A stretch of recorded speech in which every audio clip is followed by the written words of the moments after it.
"Happy birthday," he whispered, just before shattering my entire world. I thought turning 25 would mean cake, kisses, and maybe a trip to Miami, not bankruptcy, betrayal, and heartbreak in a $10,000 tux. I had it all, or at least I thought I did. The penthouse in downtown Boston, the designer suits, the impossible black Amex card that opened every door. And I had Eli, quiet, brilliant Eli. He came into my life like late summer rain, soft at first, then drowning.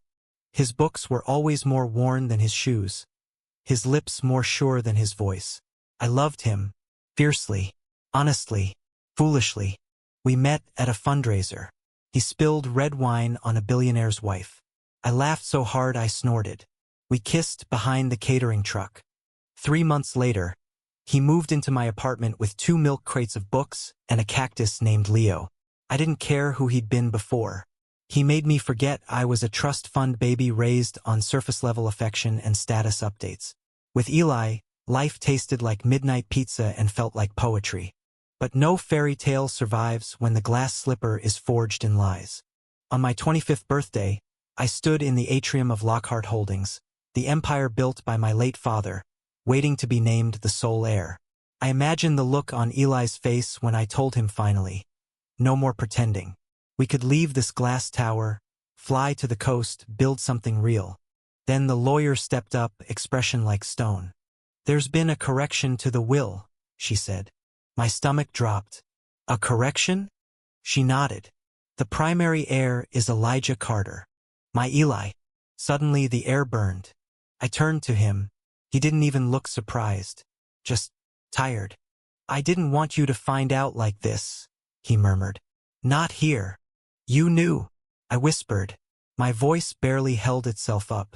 "You knew, and you." "I didn't come for the money, Noah. I came for you. And somewhere along the way, I forgot who I was supposed to be pretending to be." "Pretending," I choked.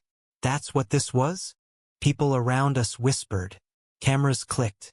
Somewhere, champagne flowed. But all I heard was the echo of his Leamy life, rewritten in his silence. I left, walked 10 blocks through January wind in a silk suit, froze half to death, cried like a damn child on the curb of a diner that hadn't changed since 1974. When the waitress asked if I wanted coffee, I said no and asked for whiskey. He didn't chase me. Not that night. The weeks that followed felt like being erased. My accounts were frozen. My name disappeared from the company site. My lawyer offered platitudes and expensive tea. Eli Elijah was on every headline. The secret son of Theodore Lockhart surfaces. The real heir steps forward. I couldn't even hate him. God help me, I wanted to. But I remembered the way he held me when I had nightmares, the way he traced invisible lines across my back when I couldn't sleep. Those things don't come from greed. That love was real, right? Still, I refused to see him. Threw away his letters. Deleted his texts. I worked odd jobs, sleeping on couches, learning what it meant to earn my dinner. One day I cleaned someone's pool in Cambridge and caught a glimpse of myself in the water. I looked older, leaner, sadder maybe, but freer. It took losing everything to learn who I really was. The snow finally melted in April. That's when he found me.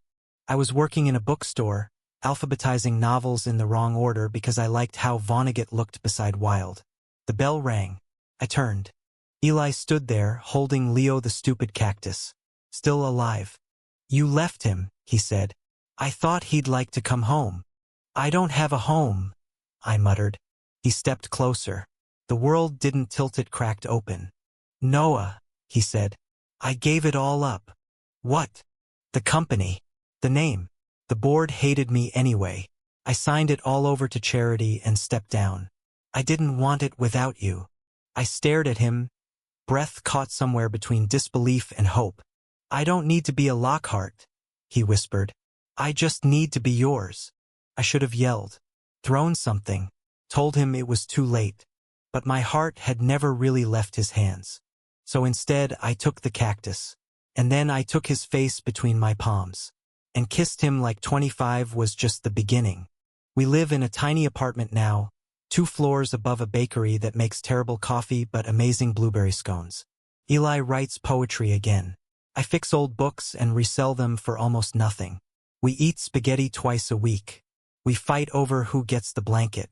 He still forgets to water Leo. I don't have a trust fund. I don't have a driver. But I have him. And some nights, when he looks at me like I'm a sunrise, I think, maybe losing everything was the only way to finally have it all. Thank you for listening. Don't forget to like and subscribe to stay updated with the latest videos.